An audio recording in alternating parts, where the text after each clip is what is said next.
দেখেন গাইস, আজকে আপনাদেরকে সিলবোট দেখাবো। মাছে কি কি কাজ করে সেটা আপনাদেরকে দেখাবো, আপনাদের মাঝে তুলে ধরবো। এটা হচ্ছে সিলবোট। এটা থেকে মনে করেন বাচ্চা মাছে ফইটা বার হবে। এটা ডিম যে সিলবোট পরামতে দেখা যায় নাই, তারপর সুন্দর করে দেখাবো আপনাদেরকে। মনে করেন রানী ভালো আছে, তো রানী ভালো আছে, ডিম মনে করেন দিতে আছে অনেক বেশি।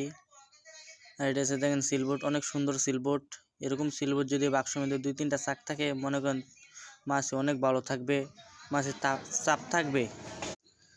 আপনাদেরকে রানী মৌমাছি দেখাবো, দেখতে থাকেন। দেখি আমি বিচারে পার করতেছি, সুন্দর করে দেখাবো রানী মৌমাছি। এই যে দেখেন রানী ডিম দিচ্ছে, দেখেন ডিম দিবে খোপের ভিতরে। এই যে দেখেন কত সুন্দর করে খোপের মধ্যে ডিম দিচ্ছে। রয়েছে ডিম সিলবোট, তারপর পুলিনও দেখা যাচ্ছে হালকা।